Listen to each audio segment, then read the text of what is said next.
Live. Everywhere. On netrootsradio.com.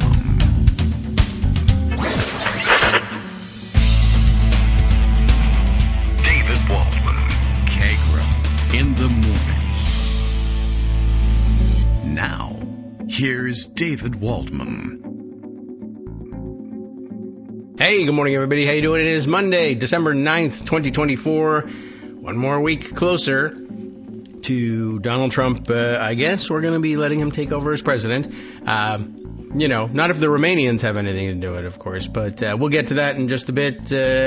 I'm discovering, or just having a look around to see what's up and what's new and what are people chatting about this morning. And, well, golly, social media is just ablaze with, the normal stuff.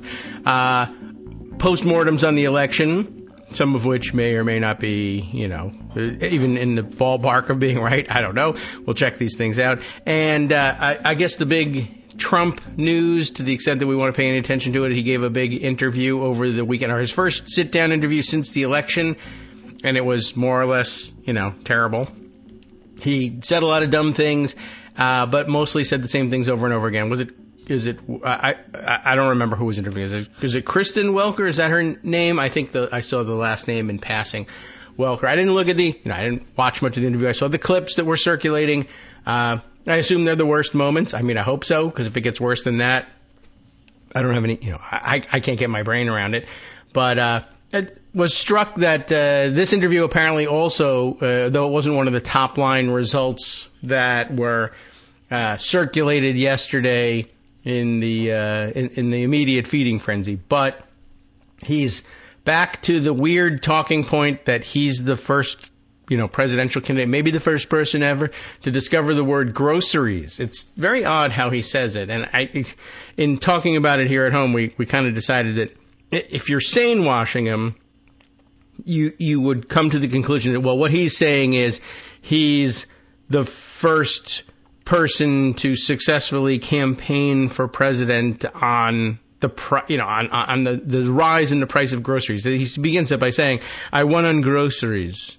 I'll have to find it, but I won on groceries. And he goes on to define it. You know what that is? It's like the price when you buy eggs and bacon. It's like, holy mackerel, this guy, unbelievable. And I can't tell whether he's trying to say, I'm the first person to sort of recognize this and run on it, which of course would be ridiculous in itself. It's the very same kitchen table issues, and it's the economy stupid stuff that everybody runs on. Everybody runs on the economy. That's the basic building blocks of a campaign. But, he's out there saying this. At any rate, so I'll see if I can't find the clip of him saying it, or at least the transcript of the clip. I sort of zoomed by it, and then about 5 minutes later it struck me, oh my God, he's so dumb.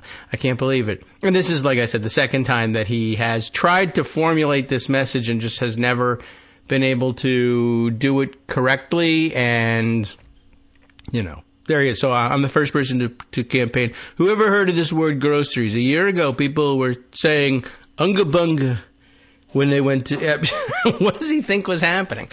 Anyway, that's not really the big news of the weekend. I guess the bigger news, although we were tipped off to the happenings just before the weekend, Syria turns itself upside down. The whole place has collapsed at this point, and the Assad regime is over. It was, I guess they were hanging on by a thread in the end of last week, although it looked like the writing was on the wall, and that apparently over the weekend things have, we'll say, resolved themselves. Then the Assad family, which had the reports were that the family had fled to Moscow, which doesn't, that's not too transparent, fled to Moscow last week, but that Bashar al-Assad had stayed behind or had returned from Moscow and was, staying and fighting. And I'm sure they were trying to put together propaganda films of him looking like he was in charge. But now he's gone again, and I guess it's a bit of a mystery, if I remember the reading that I did in passing over the weekend, a bit of a mystery as to where he is.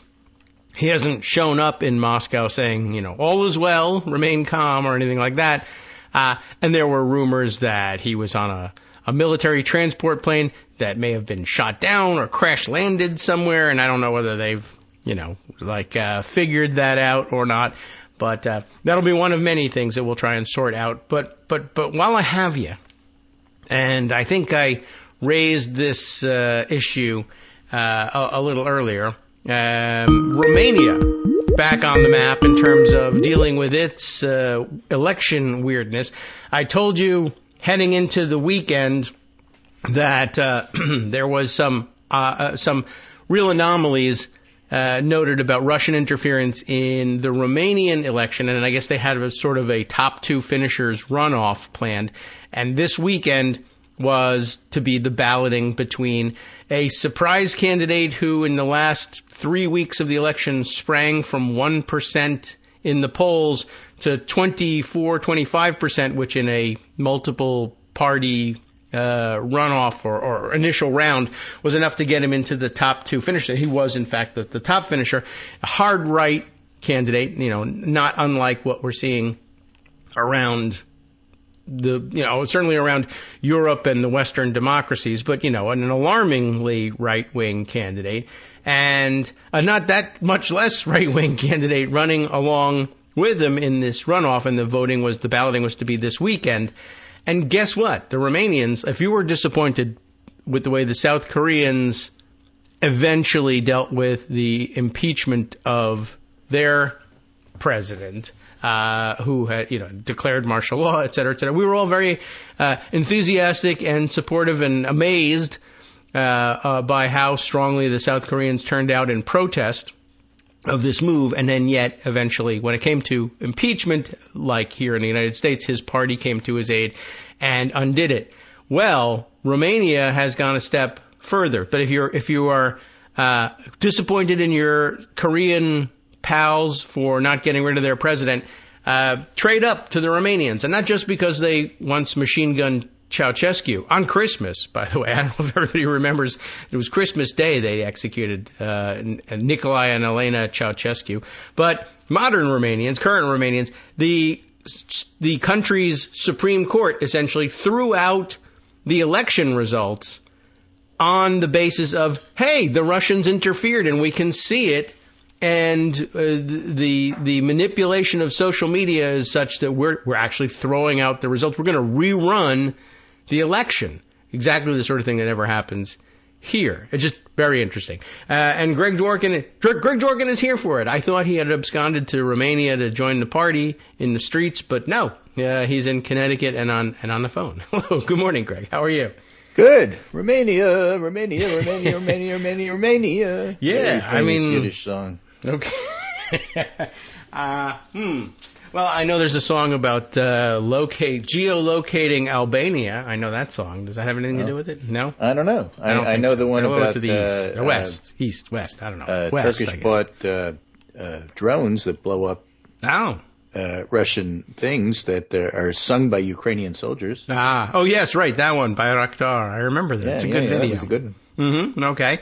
But exciting news from everywhere and a little bit depressing news from here in the United States.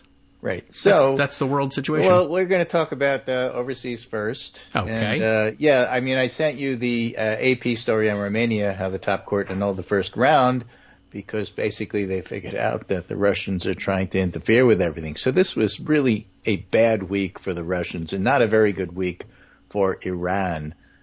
In particular, as it turns out. Yeah, okay. Because their crown jewels of axis of resistance have basically all fallen.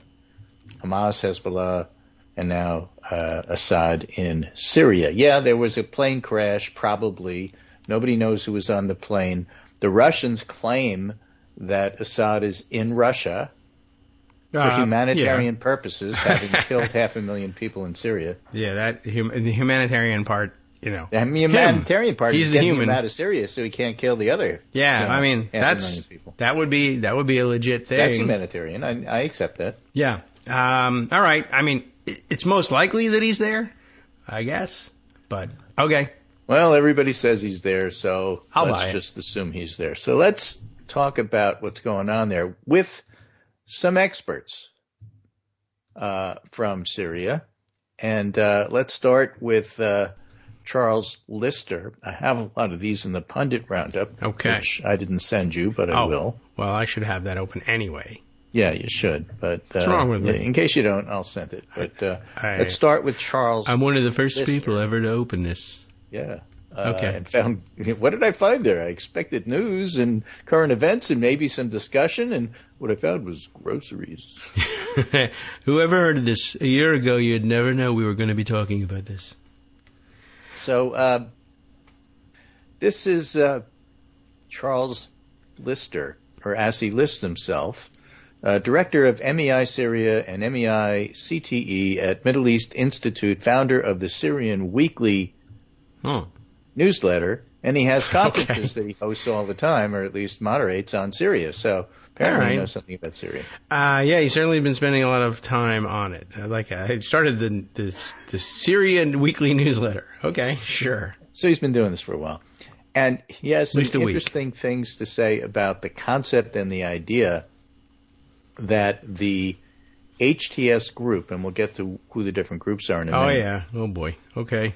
But the HTS group used to be Al-Qaeda / Islamists. They're still Islamists, but they're not Al-Qaeda anymore. They're not ISIS. They've isolated and basically gone after anybody who is. They're the moderate face of, you can't call them the rebels now. They're the Syrian government. Okay. Yes. So the problem that news reporters are having, because they're stuck in conventional thinking, that is that the U.S., the UK, and other people have designated HTS as a terrorist organization. Even though that designation fell by the wayside years ago and everybody knows it. But the structure hasn't changed yet, and that's what Charles Lister is talking about. So what he says is, HTS's tip of the spear advance across Syria has presented international actors with a huge legal and policy dilemma. Yes. After 2 days of Syria diplomatic talks, it's clear most are considering the likelihood that designations may need reconsidering. For several years, for example, the U.S. and Europeans have been aware of HTS's ideological and behavioral change in Idlib, and the Salvation government too. But the lack of investment in Syria policy meant there's little need to do more than acknowledge and monitor. On a simple level, Jolani, who's the head of HTS and is probably going to be the new president / prime minister / I don't know what they call him. Jabrani, they should call him. Jabrani. Okay. Jolani has a $10 million reward on his head, but he spent years operating in the open with no concern for safety, with U.S. drones continuing to operate in the area. And if that designation of being a terrorist were really rock solid, he'd be dead. I guess. Throughout the period of time, as far as I'm aware, I mean, if they really thought he was ISIS, Al-Qaeda, he'd be dead. So throughout this period of time, as far as I'm aware, there's been some ad hoc direct and indirect communication between HTS and the U.S. government. Core Europeans have had more substantive contact on a wide range of Syria policy, and it's an open secret that HTS has played a role in external government counterterrorism needs in northwest Syria, which is where the Turks are. Northeast Syria is where the Kurds are. So it's important that you have some sort of dialogue to keep those factions from fighting each other. Quietly detaining and deporting a number of Al-Qaeda and ISIS-linked terror suspects and assisting in a number of covert actions inside Idlib. Well, where are they sending them? They are strongest. Let's also not forget that HTS's Salvation government has become a widely accepted governing entity by government stakeholders in northwest Syria. The UN has a permanent office there, for example, external aid and education health programming, and all of the above could occur despite HTS's designation, but it's now acknowledged that they'll require a seat at the table in determining Syria's future, and that'll require a shift in listing status. Designation delisting is complex. It's unwieldy. My understanding is that sequence conditions will be put on the table to meet, involving military, political, and governance reforms and moves toward accountability for prior documented crimes. So you'll see all these demands being made. Partly it's because of international convention, if not law, that you have to do this, this, this, this, and this in order to become not designated as a terrorist organization. Yeah. But a Bribe Trump. Syrian physician who lives and works in the area named Tamam Aludat has this to say. To please all the cynics and the Yankees and Pepe the Frog fans, Wait a minute. Syrians have to be able to irrefutably prove within less than 24 hours of overthrowing a 54-year-old dynastic, brutal, torturing, sectarian dictatorship the following. 1. They have a plan with absolute certainty about how they'll progress to democracy. Concept 2. of a plan. They'll not be beholden to anybody, including the U.S., Russia, Turkey, UAE, Taliban, Al-Qaeda, Israel, Islam, communism. 3, that they'll resist Israel before they release their own prisoners. And 4, they won't be Libya. And 5, there'll be the realization of every hope and the debunking of every fantasy of every tankie from Canada to Australia. I think this guy That has would be cool. going on here. Yeah. Although I would take number 5 if that's on offer. Right. Also, they'll not think about what they want before thinking about what everybody else demands. So it's a tough situation that they find themselves in. Yeah. Tough life being a rebel. Do because Syrians wanted this done. Yeah. And they're responsible now, and they're doing what they need to do, and it's been 15 minutes. And why haven't you done everything I asked you? Yes. Right. I was wondering the same myself. And if you don't, and if they haven't, that just proves the point I've been making for 15 years and been wrong about, but go back and see what I said because I'm an expert. Okay. I mean, there's just so much of this going on. So Yeah. I think we have to, have that in the background. Interestingly, hey, to that's me, the news cycle. because Can I tell you? I wrote the pundit round this morning and included the bios of a lot of the commenters in Syria that you never heard of because it's really important to understand where some of these folks are coming from. All right. All right. Now, another thing said it about was all Syria, right. which Yeah. I think is really quite important, is what's going on with the prisons there. Yes, that was the talk all weekend. The prisons are notorious for being death traps. Yes. You ever been in a Syrian prison? It's worse than Turkish. Especially the one in Damascus. So when Damascus was liberated, they got the keys and let everybody out who was on the first floor. But the bottom 3 floors were locked down with technology that the rebels didn't have access to. So they've been trying to break through concrete to try to get to the people who are buried in that prison. And the Syrians also, as they left, turned out the lights, turned off the air conditioning, turned off the ventilation system. I mean, well, you can't run the bills up just because you lost the coup. Yeah. So, they're trying to break those folks out, and they still haven't done it as far as I know. This is Alex Simon, who's a researcher who specializes in this. Okay. And Alex writes, 5 years ago, a conversation transformed my understanding of Syria's prison sector and the Syrian regime itself. And again, if you're wondering about, well, who are the good guys and who are the bad guys, you got to keep in mind that, well, at the very least, the people responsible for the prisons are the bad guys. Yeah, okay. They're really bad guys. This is just horrible, horrible stuff. 5 years ago, a conversation transformed my understanding of Syria's prison sector and the Syrian regime itself. As Syrians excavate survivors from Sednaya, that's the prison that's in Damascus, I'm sharing an edited transcript of that discussion. The speaker's an Arab researcher who spent decades in Damascus. And he quotes, the Syrian authorities' use of detention as a political tool goes back to 1958, even before this regime. In those days, you may be old enough, I certainly am old enough, to remember something called UAR. Yes. United Arab Republic, yeah. It's basically Nasser and Gamal Abdul Nasser and Egypt. Yeah. And then Syria declaring themselves basically a Ba'athist, one country. Yeah, a political union. Which lasted for a couple of weeks. Yeah. And then it fell apart. Yeah. And they weren't contiguous, and so it was just right. Really it was weird. difficult to make it work. That's what it was. Right. And so there was a during third. the unity government with Egypt, Nasser cracked down on the political freedoms that had existed earlier in the 50s. Parties were dissolved, newspapers shut down. When the union ended in 1961, Syria tried to revert to a form of liberalism, but the Ba'athist coup in 1963 put an end to it with emergency law and new sets of repressive tools. Today's security apparatus took shape in that space with minimal legal basis or oversight. So it's been going on since 1963. That's a long time. Yeah, that's a while. It's like Lyndon Johnson was president. During that same period, the regime began to more consistently use detention as a political tool. There were confrontations between the regime and political dissidents, but businessmen and influential farmers who clashed over Ba'athist nationalization drives. Some fled the country, others stayed and were arrested,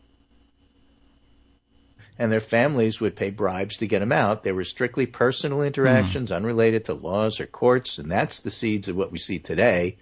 The system expanded massively in the 70s and 80s in ways that gave the security apparatus an ethereal quality, impossible to believe, but real and boundless. And we only know what's on the surface. What's below is truly terrifying. And that's, in a nutshell, physically what's going on with that prison. We know what's going on the surface floor, but we don't know what's going on the bottom floors. Yeah. And I understand it's also the subject of a lot of misleading AI photos and videos, so no one's really sure what's from a couple really of years coming ago, out. From now. And the problem is, of course, good. that they're trying to get these folks out with basically hand tools, and at the same time, all of the family members are crowding around, making it really hard to work. The security sector grew organically, based largely on personalities, making it increasingly hard to navigate. An intelligence agency could have large numbers of facilities which are not recorded and which not everybody within the agency's administration knows about. Okay. Individual commanders could establish detention facilities basically anywhere. Somebody once showed me a prison in the Damascus suburbs that happened to be in the basement of a print shop. While some facilities would be established by the head of an intelligence branch, others could be established by lower-ranking officers without informing anybody. The president appoints the head of the branch, but the mid-level people report directly to him. And so many such people, through their connections to the Assads, can be more powerful than their superiors. So there's technically a military hierarchy, but only on paper. In practice, these branches largely act in ways unrelated to leadership, and the fragmentation makes it extremely difficult to make sense of the detention sector. Well, I'm just sort of thinking about how I don't know what to say. That's so outrageous. Everybody who knows Assad basically could become a local warlord. Yes, and I'm just, since we're on the subject sometimes of it can't happen here, just beware of, I guess, how extreme. This is the most extreme that private prisons could get, I guess. Yep. Wow. Yep. It became especially tough in the 80s, where the war with the Muslim Brotherhood and the Syrian occupation of Lebanon resulted in massive increase in the prison population. And, as to your comment, remember, one of the Project 2025 things, and certainly the Doge fake department that Musk and Ramaswamy are putting together, one of their things they want to do is eliminate the public prison sector. Yeah. And replace it with this? Right. I don't know what they want to replace it with, but I mean, just telling the story of how am I shifting gears here? A guy has set, in Syria, they set up their own prison bureaus. Well, in this country, they set up their own government efficiency thing and called it a department, and it's not a real thing. And one of the things it's going to do is, I guess, issue charters of some kind. You want to have a prison, a secret prison in the basement of a pizza place, if you like.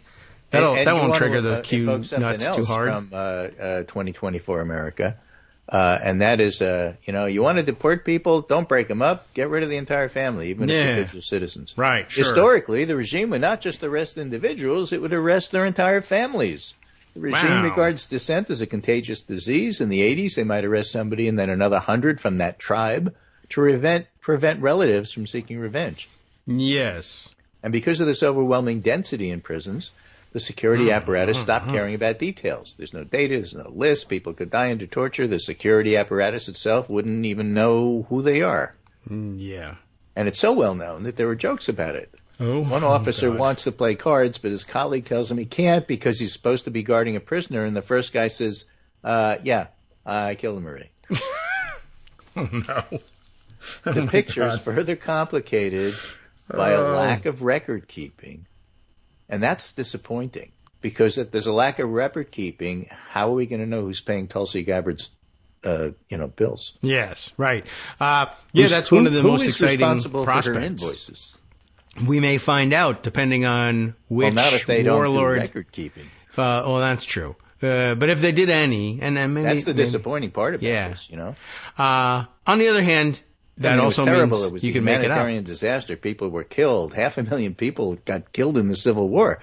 But the really disappointing thing is they didn't keep records. Yeah, I mean, they're not Nazis, Well, that would be nice. I imagine that perhaps the secret police had some, if they weren't keeping records of who they were murdering, and I think probably that probably continued. I don't know whether they keep any records of foreign Germans contacts, in World War II. The Germans kept very good records, not these people. I guess that's possibly Archives true. are not the Syrian regime's specialty, this guy says, Alex. Okay. And Syrian officials often have shredders next to their desks. Okay. Result is, you could approach an intelligence officer whom you knew well and who wants to help you find a detainee, but it may prove literally impossible to find that individual within his own system. Okay. Yeah. And that's not an accident. It allows the regime to lie to the families who are being killed fighting for it. So specifically, it's often told families their children are being held prisoner by terrorists. In that respect, the regime has an active interest in avoiding prisoner exchanges, because exchanges will expose lies. So the Russians can't put pressure on them to exchange prisoners. It's just the whole system is built so that you can't find out the truth. Yeah. I cannot personally, says Alex Simon, verify every detail. Many are unverifiable, but as gut-wrenching videos burst forth in the bowels of Syria's gulag, my mind went straight to the world ethereal, impossible to believe, but real. That's what to expect in the next few days. Well, okay. That's frequently the case with government collapses like that, repressive regimes but as I say, holy cow. I don't know who the good guys are, but I certainly know who the bad guy is. Okay. At least one. Okay. There's probably more. Hi, I'm Scott Anderson, the guy that writes the daily summary for this show, Kagro in the Morning. Thank you to everyone that supports this show. Many of you send donations through PayPal, Patreon, Square Cash, Radio Public, and so on. Some of you write your own essays and send them in, or read articles with your own commentary. We appreciate it. Now, some of you are listening to this and thinking, I'd like to help, but isn't there something I could do that wouldn't require money or effort? Why, yes, there is. You can just like us. On Daily Kos, they call it the recommend button. YouTube has a thumbs up. There are hearts and likes and love buttons. Tap our love button. Tap our love button every day. Share our shows and summaries on Facebook and Twitter, YouTube and iTunes, Stitcher and Amazon. Most of these places allow you to write a review, so a sentence or two would be great. Recommend us to social media, or tell your friends to listen to the show. You aren't just helping us, you're helping them find their new favorite thing to listen to. You could change the world. So thank you in advance from me and everybody else in the world. You know what? We should do some more show. What do you think? We lost track of time, everybody. Hey, welcome back. We were just talking about the fact that Israel is not a absent player in this. Right. They're are bombing Syrian military facilities, including chemical gas factories, which is good. But they're also doing a bit of a land grab, which is bad. Yes. So you can't take land like the Golan Heights and say it's a buffer zone, and then take land so that you have a buffer zone for the buffer zone. That's very Russian, though. Very Russian kind of a thing to do. Just endless buffers for buffers. But yeah, I mean, the collapse of the regime, good thing, but it does create the likelihood, and it's not even a likelihood, the reality that people are going to take advantage of that in ways that aren't fantastic by themselves, but destroying chemical munitions factories. I mean, other than I hope there's no emissions of any kind, generally facially a good thing. But yes, if you thought for some reason, no, I can sort out the bad guys from the good guys in the coalition that overthrew the government, I doubt it. But if you thought so, I imagine, you'll make some mistakes there, and you'll also likely make some mistakes in how their neighbors are dealing with it. I'm sure at the fringes, everywhere, every neighbor of Syria is going to use this as an opportunity to gobble up border territory. Right. Well, again, I go back to what I said last week. It's the enemy what's of my done. enemy is my friend, except they're also my enemy, and they're certainly going to be my enemy in a few days. So you have to keep that in mind about the Middle East. And in that regard, I'm going to give you next a little primer on who's who. Who? Okay. And this is from Raylan Givens. Raylan Givens describes himself as such. Open source intel, analysis, breaking news, Orthodox Jewish Zionist, ex-IDF, proud American and patriot since 1990, Second Amendment supporter. Something for everybody to be disturbed by. Well, I just want you to know where the perspective is coming from, because, again, I'm not you don't sure know I the know. players, and you don't know what their biases are, and you don't know what the readers' biases are, in this case with us listeners. That is a great disclosure, though. The nice summary. Thank you. Yeah. So at least you know who he is. Guy. And Raylan Givens says the following.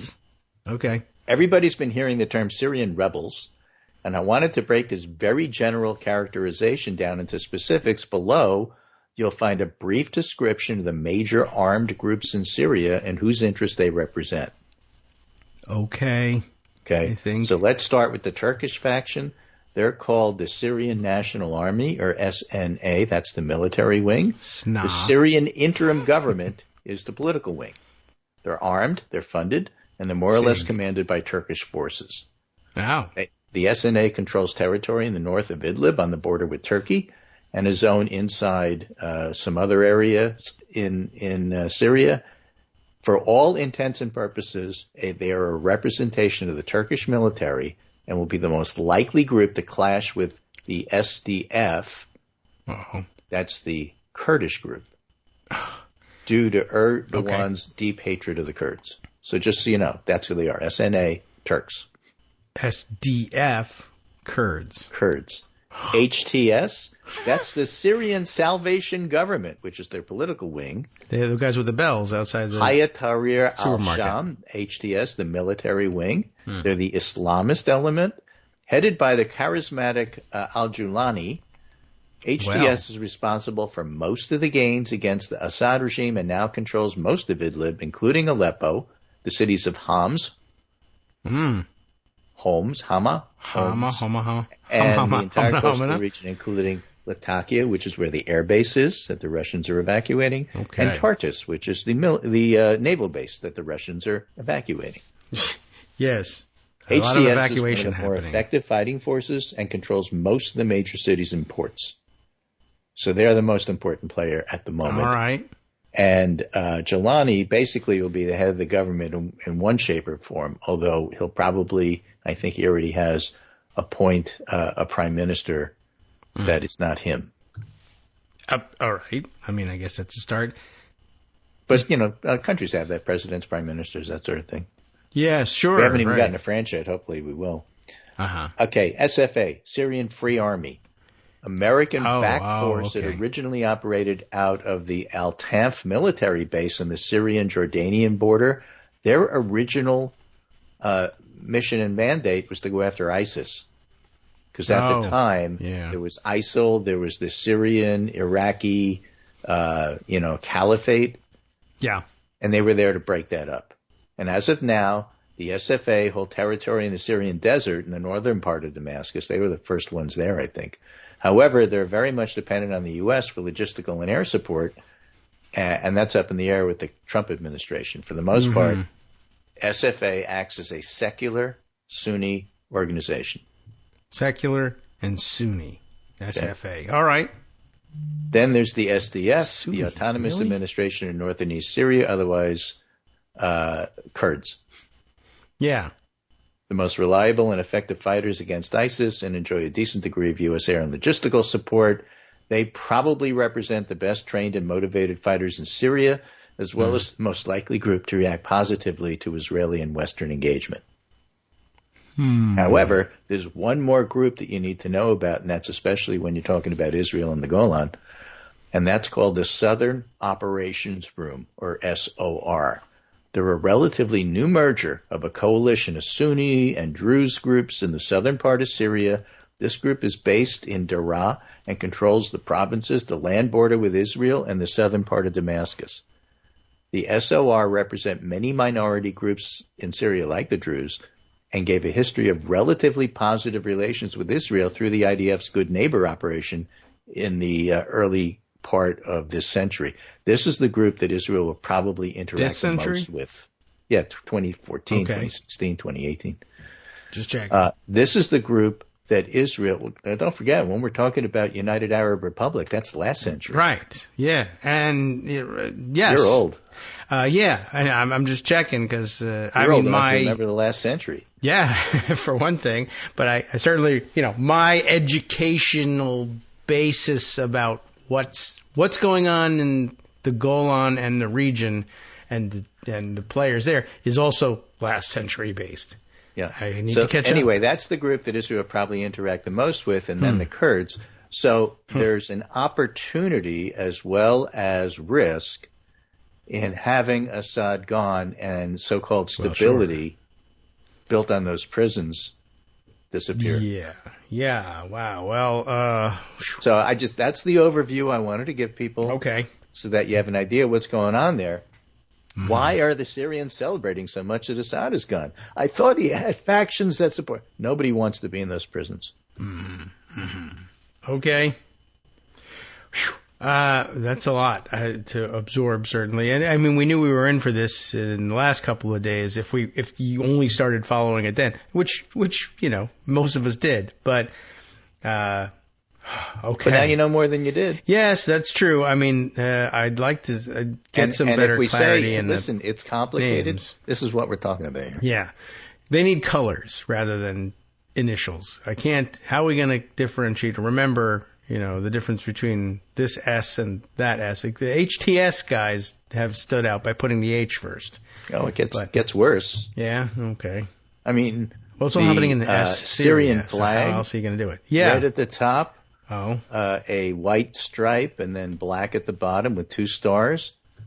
That's Assad's. Right? There's a 3-star flag that was the resistance. So when you see the flag, you got to figure out who it belongs to and so on and so forth. So, yeah, things are complicated. Yeah. Can you make a mistake? Sure.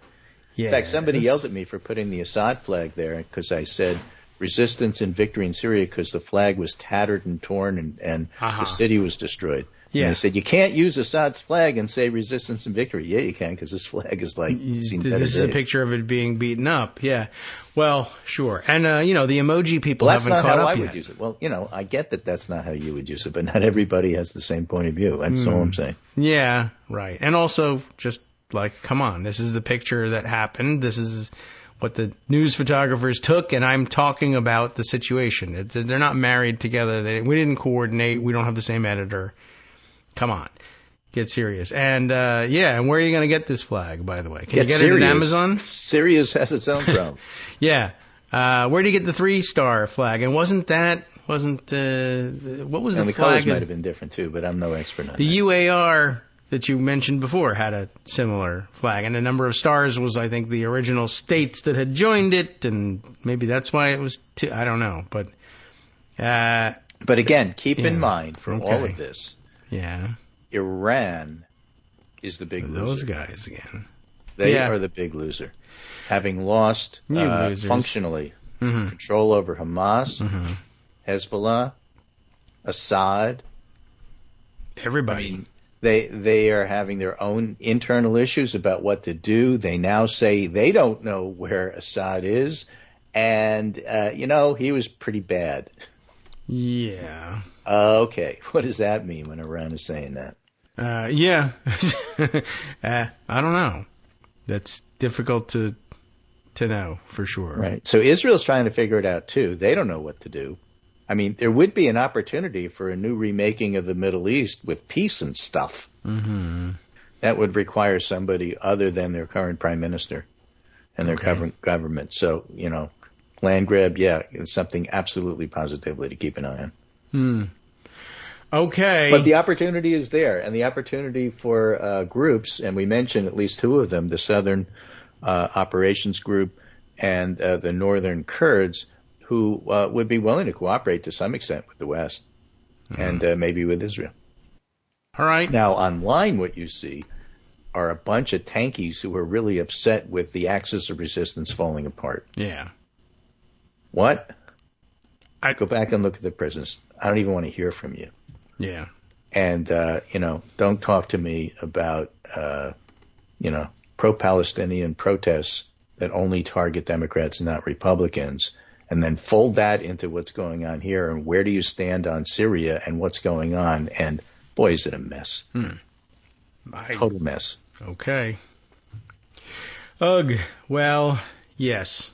Sounds difficult and difficult to navigate. And by the way, you know what? Now I remember I've been focusing on the 3 stars versus the 2 stars.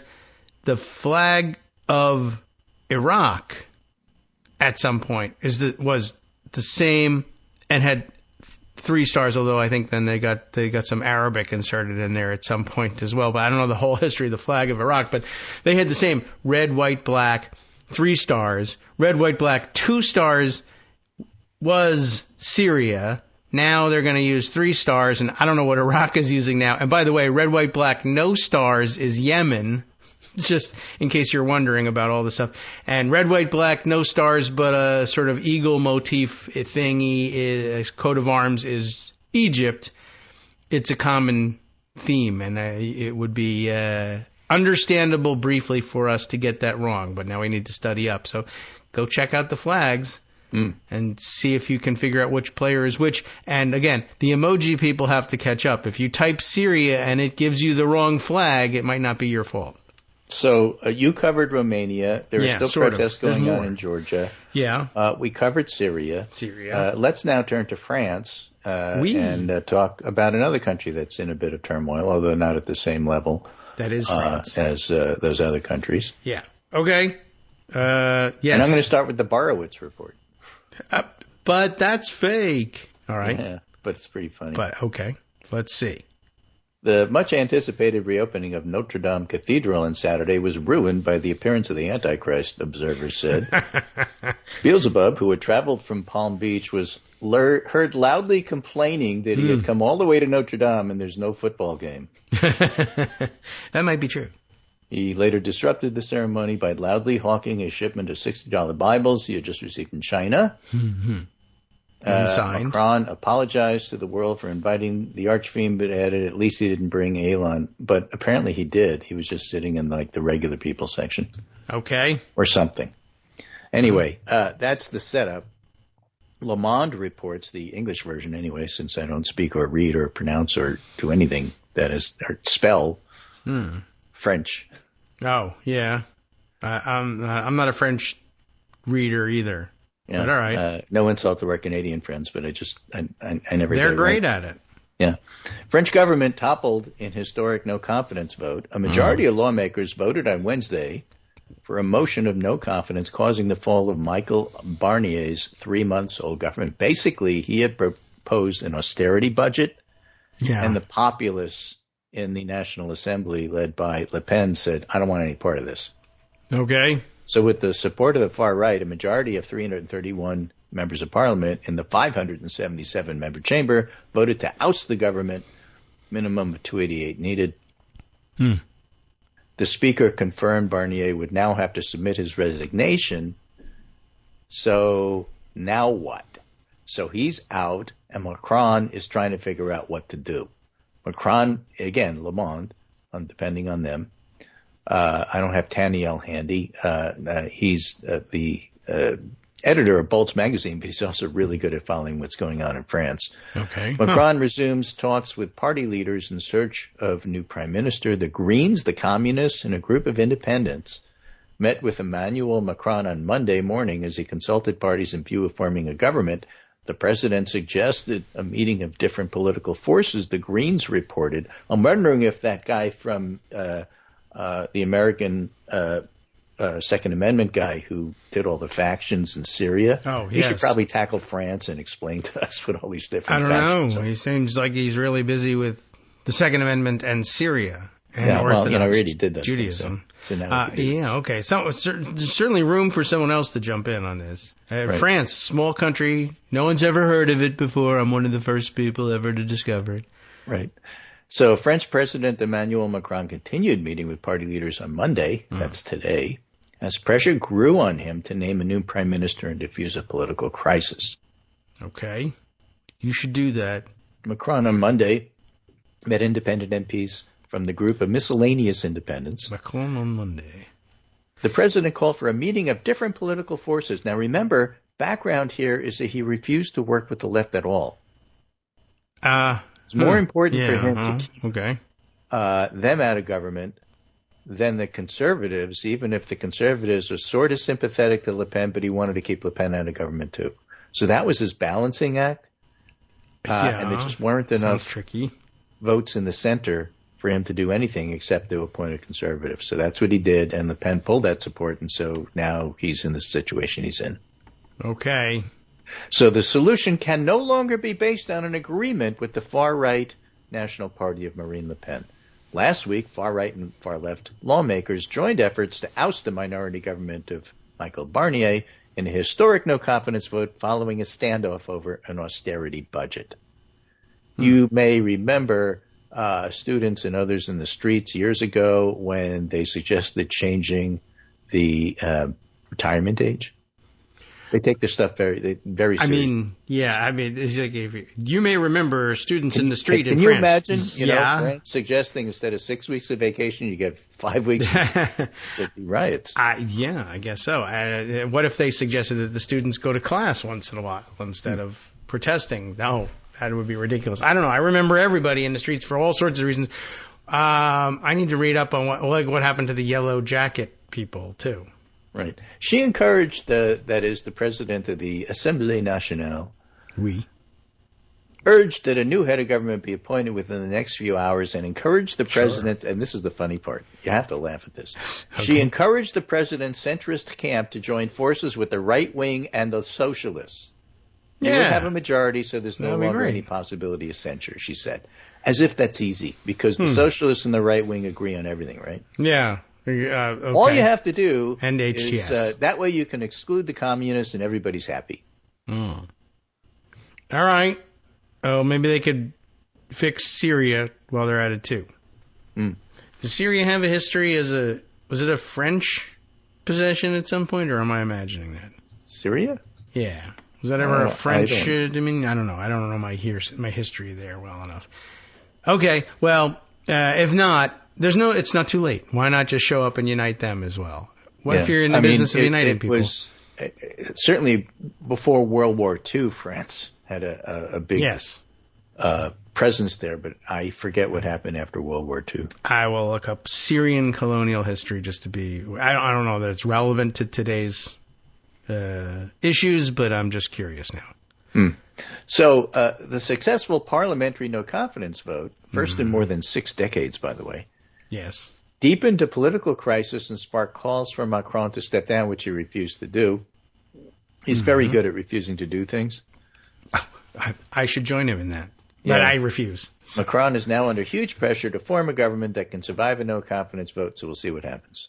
Everybody says this can't go on, and nobody knows what happens next. So that's basically the summary of what's going on in France. All right. The AI overview, by the way, on the history of Syria, that in between the Ottoman Empire and independence, there was a sort of a World War I era French mandate in Syria and Lebanon, and that sounds familiar. But it also is AI, so maybe they were ruled by the moon for all I know. I don't know. I just want to say French Foreign Legion, and they probably had something. Yeah, that's the kind of the feeling I get, although I feel like a lot of those classical stories are further south and east than Syria, but you never know. I mean, lots of people know. It's written in books. I haven't read them. That's the problem. All right. I acknowledge my ignorance on that. Well, I'll explore that off the air. So please proceed, the other Governor. thing, I think you alluded to it at the beginning. I didn't catch your entire opening, so maybe you did, maybe you didn't. But Trump had this interview on Meet the Press. Mm-hmm. One of the things he talked about is he wants to get rid of birthright citizenship. Yes, right. He loves getting rid of a lot of things, and that's one of them. Right. So let me just give you a little bit of background from Anna on Law. Anna O. Law. Sure. I don't think her last name is Law, but I think she does law stuff. Mm-hmm.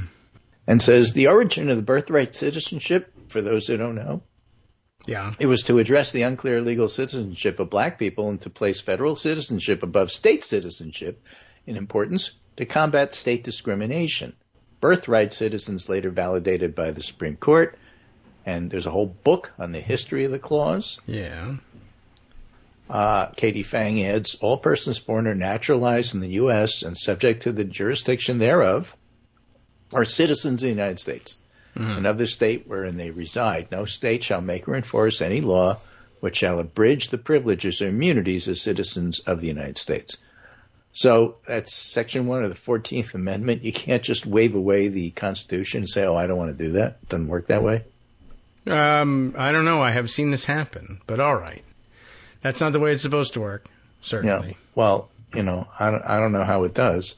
Other than getting the Supreme Court to say, okay, where it says textually, yes, because we're textualists, where it says it right here in the 14th Amendment, it doesn't really say that.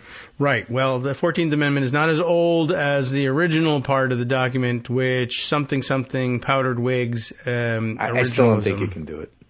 No, the very best points about it there's, as with most things, and it'll pay to keep in mind as you're thinking about how to deal with this administration and how people who are in opposition to the administration want to operate, there's a lot of levers that have to get pulled and a lot of steps between I hereby declare and then it actually happening and people enforcing it on the ground.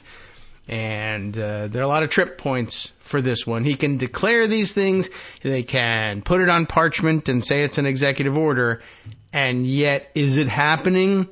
Maybe. Is it happening legally? Probably not. But yeah, a lot of question marks in between his declaring something to be true and it really being true.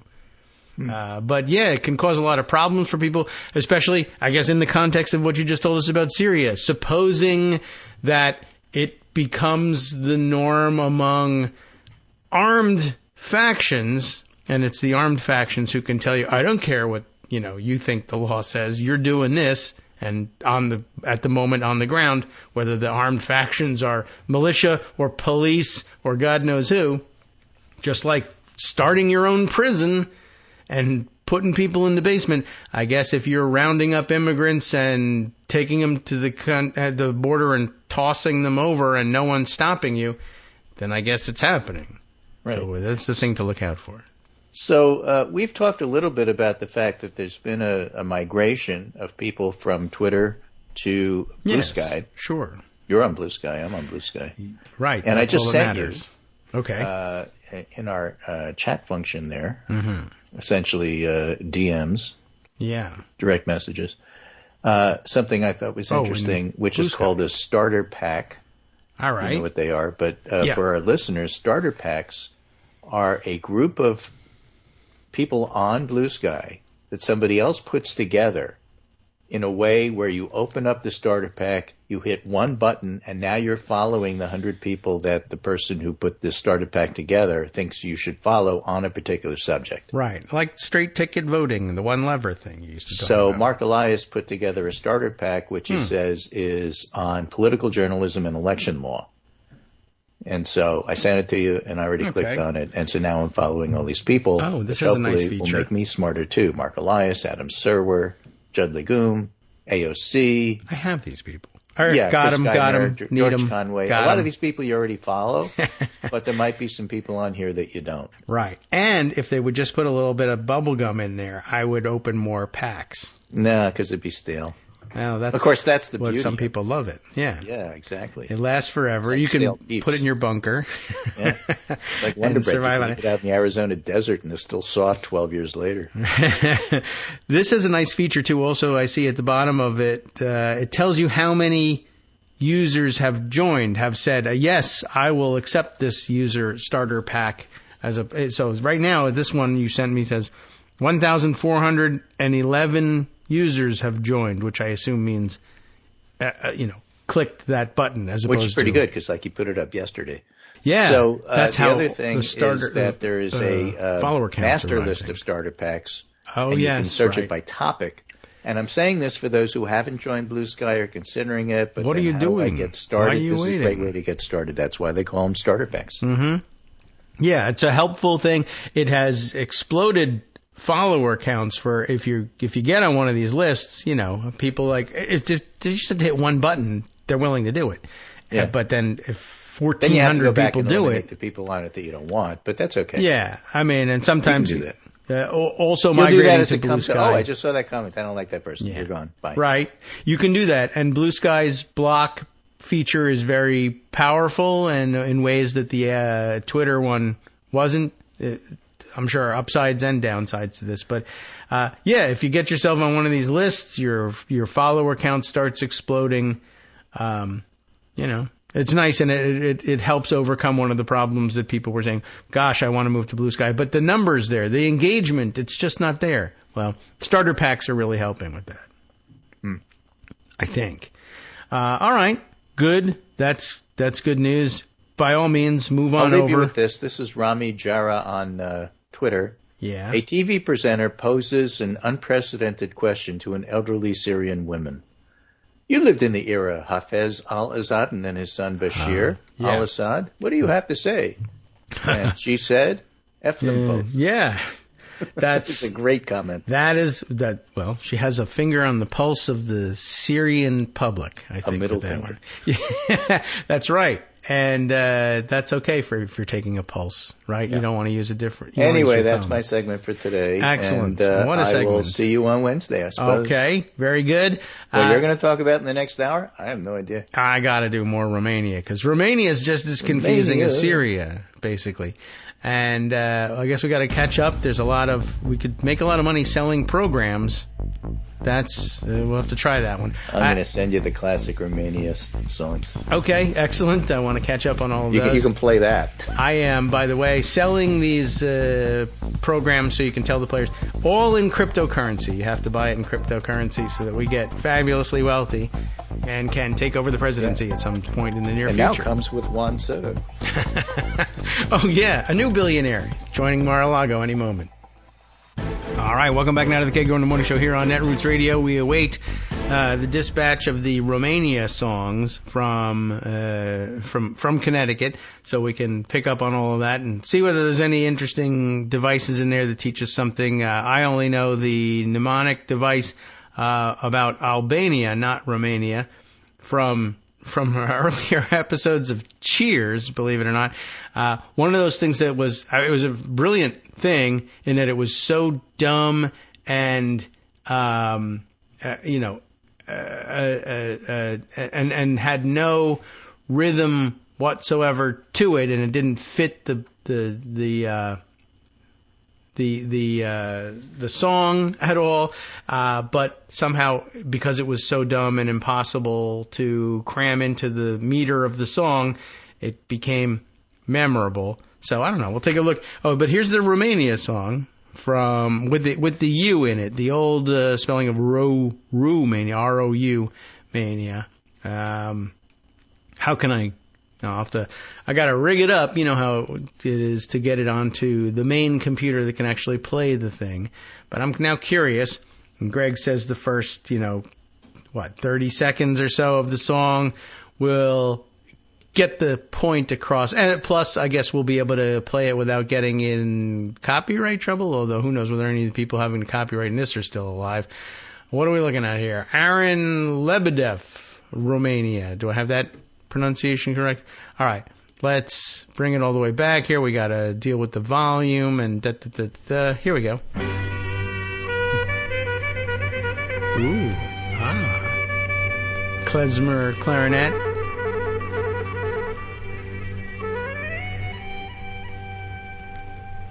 Okay.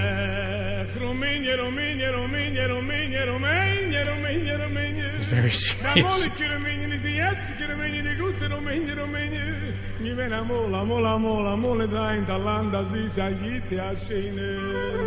Wow. Okay. Well, that gives you some sense of the flavor of the song, and it does appear to be about Romania. I think he's got it. Oh, and in fact, here it says that the title of the song is Romania, Romania.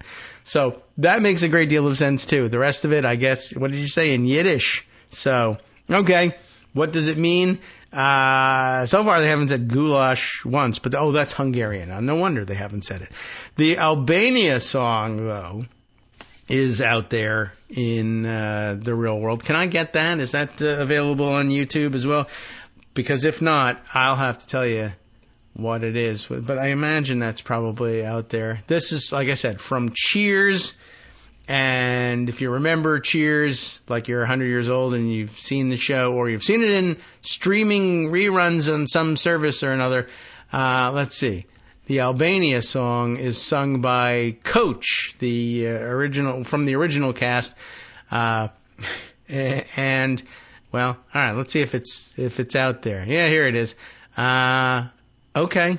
Well, we'll take it and bank it. Oh, we got to sit through a commercial, do we? Well, no, we don't. We got to lower the volume on that. Then we can skip it and then bring back the volume. Here we go. Now, Sam, you can learn about anything in There's this Coach. world if you just follow my little trick. Got it? Mm-hmm. All right. Albania. Right. Here, Albania. Or should we say Albania? Why'd you say it like that? We learn our facts by associating countries with music. Now, I don't know whether you learn your facts by associating countries with music in general, but if you're trying to learn about countries, certainly a musical mnemonic device might make some sense. And this one, as ill-suited to the occasion as you would think it is, it worked. So let's keep going. Why? You want to study alone? No. Okay. Right. No. 1, 2, 3. Albania, Albania, you border on the Adriatic. Your land is mostly mountainous, and your chief export is chrome. You're a communist republic. You're a red regime. Sing it, Sam. All right, that part was more difficult. Albania. This part, though? Albania, you border on the Adriatic. Yep, it's true. And I remember it. And if you're ever wondering, I mean, luckily I know a little bit more about geography than nothing.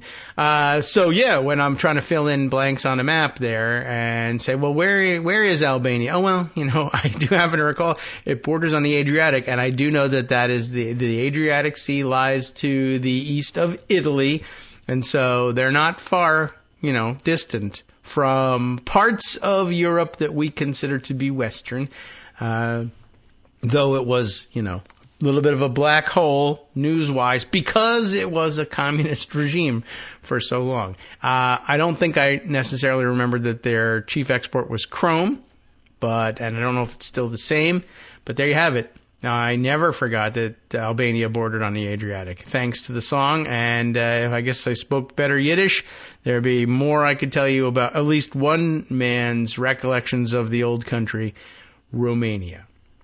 Okay, well, I guess that covers that section of things.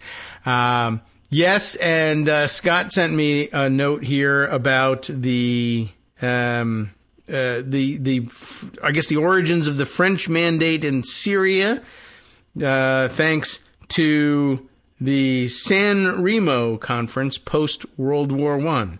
In case you wanted to know about that, the San Remo Conference, after the Allied victory in World War I and an outgrowth of the Paris Peace Conference held in San Remo, Italy, hence the name, obviously. And this is just to give you a sense of the crudity with which the region was treated by the victorious colonial powers. Of course, they had previously been crudely treated by the loser colonial power, the Ottoman Empire, and then the question of how to divide the lands of the now collapsed and defeated Ottoman Empire post-World War I, I guess, probably set us up for the rest of the next 2 centuries in terms of our various failures to keep the peace.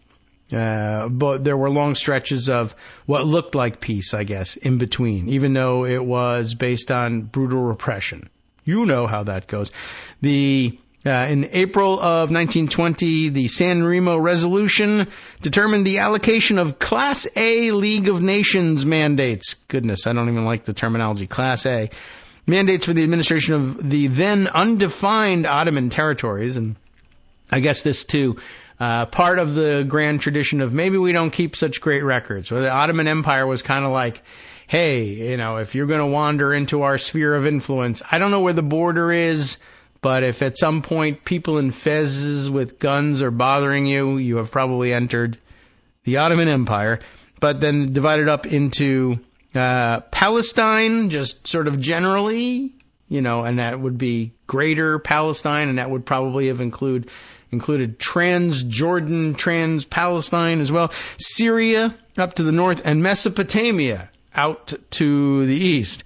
The boundaries of the three territories were, quote, to be determined at a later date by the principal Allied powers, leaving the status of the outlying areas such as Zor and Transjordan unclear. Transjordan, where's Transjordan?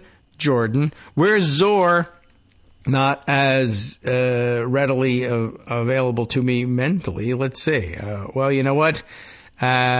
This map helps me not at all, but it looks like it might be sort of northern Iraq. So, they've been through some stuff there. So spend some time, if you like, reading about the San Remo conference, and perhaps we can include that in our roundup and make sure everyone can read about it. By the way, if you really also want some other fascinating reading, I did this years ago. I don't remember how I landed here, but I remembered doing the reading, not that it came up in the last couple of weeks or anything, but the Al-Assad family is a member of the, I guess, the Alawite tribe, if that's the pronunciation correct. And so as I recall, they were something of a minority in Syria, and how exactly they nonetheless rose to power seemed, if I'm remembering correctly, seemed something of a mystery, although I guess it made sense of the repression afterwards, just in the sense of like, well, if you're talking about ruling as a minority, that'll almost always require some repression, particularly brutal repression. Let's see. So some descriptions about who they are culturally, but also, you'll want to read a little bit about how they rose to take power. Here's the first mention of the French mandate in Syria in 1920. It marked a turning point in Alawite history. Until then, the community had commonly self-identified as Nusaris. How I pronounce that, I have no idea, but emphasizing their connection to Ibn Nusayr, Nusayr in the anglicization here,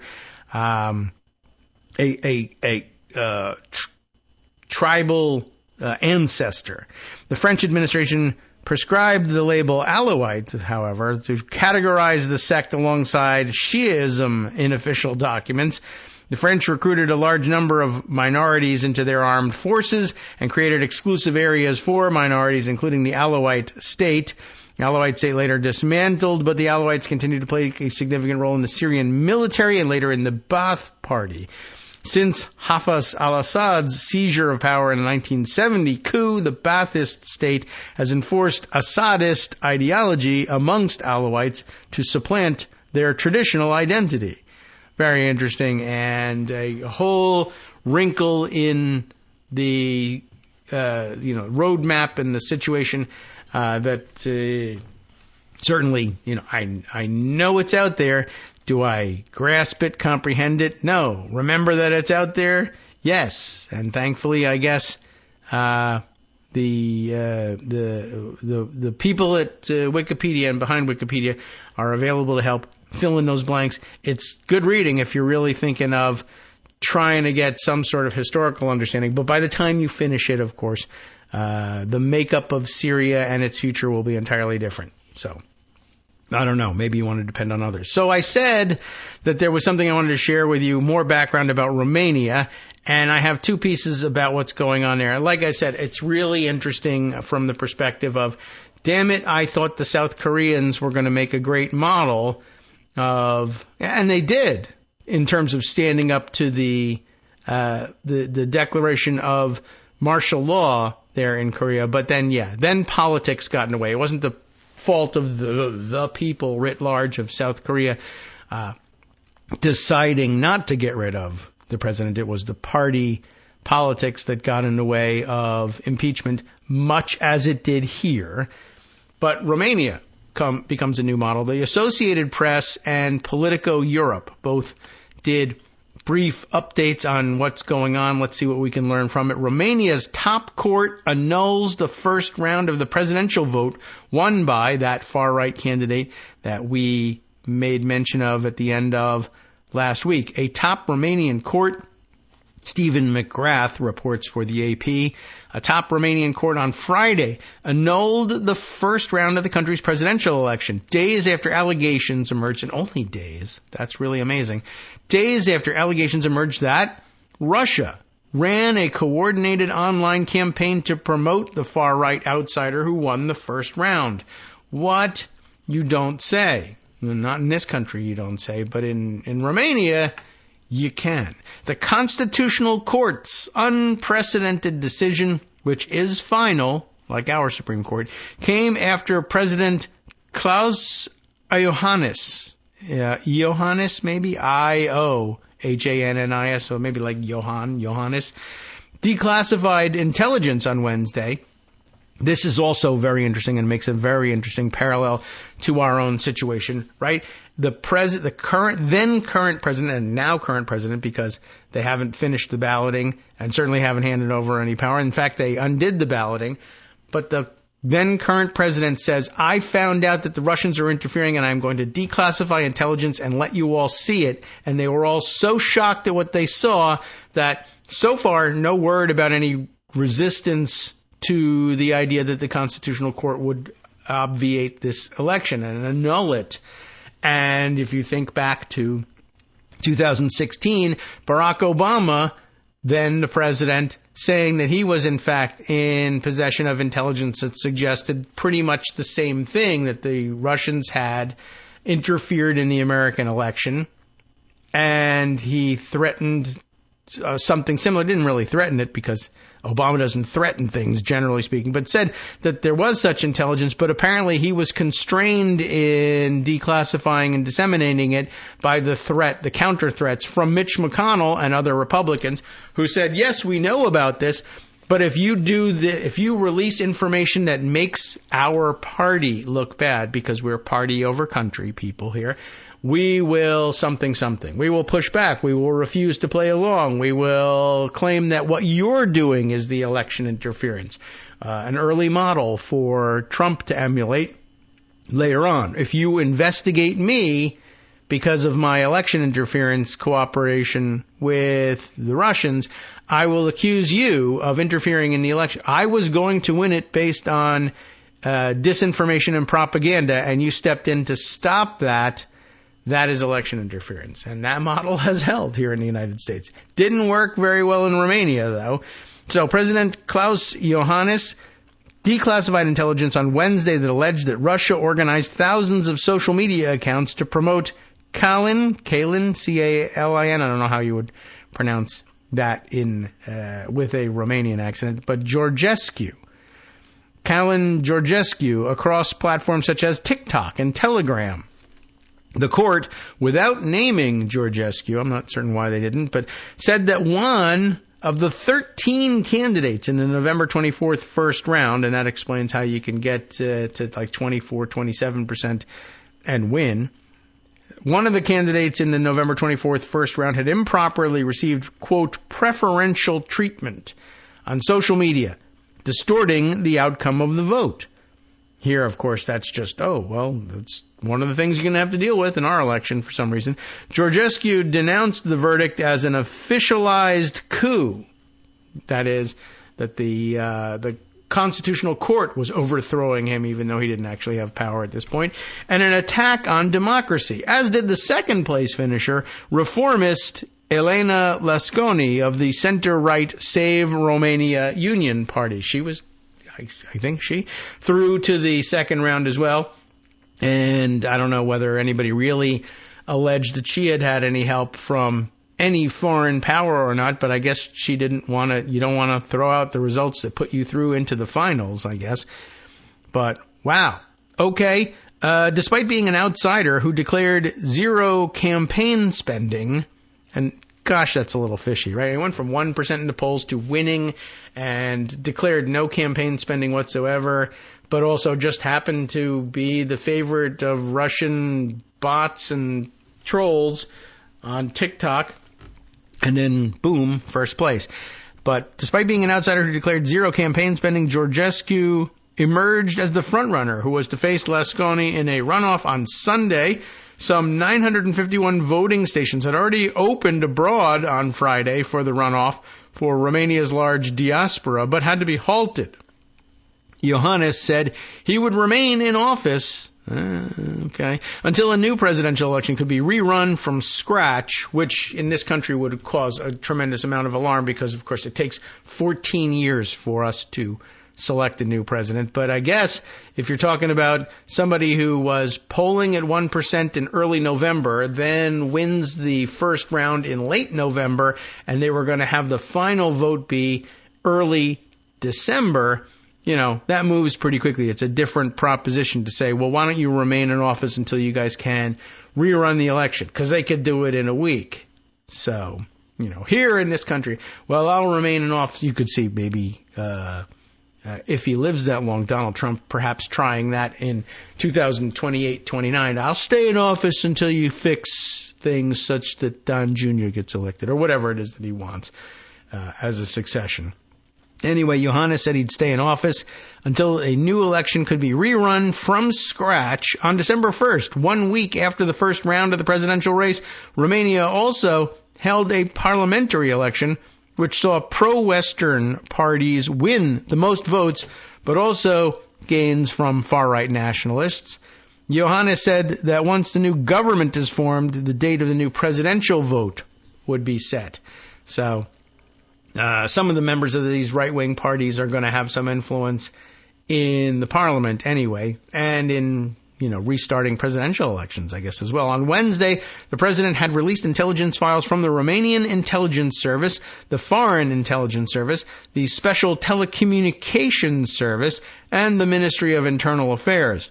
In a televised statement on Friday, Iohannis said he was, quote, deeply concerned. The speech, of course, written by Susan Collins of Maine. Deeply concerned by the contents of the intelligence reports.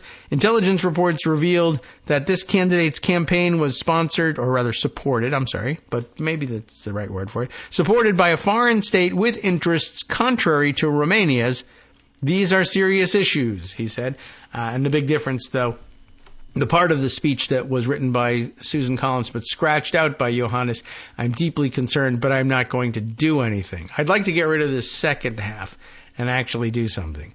The Constitutional Court in its published decision cited the illegal use of digital technologies, including artificial intelligence, as well as the use of undeclared sources of funding. It said one candidate received preferential treatment on social media platforms, which resulted in the distortion of voters' expressed will. I mean, yeah, it's right there for us to use. But, you know, for some reason we don't believe in that. Georgescu slammed the verdict as putting democracy, this is oddly phrased. I think it's wrong. They need to edit this. But slammed the verdict as putting democracy is under attack. We could get rid of the is, perhaps, and make more sense of it. I have only one pact with the Romanian people and God. It's one pact, three parties. Georgescu and Romania and the people and God. He said in a video statement, we are no longer talking about fairness, but rather about a mockery that betrays the principles of democracy, which I hate.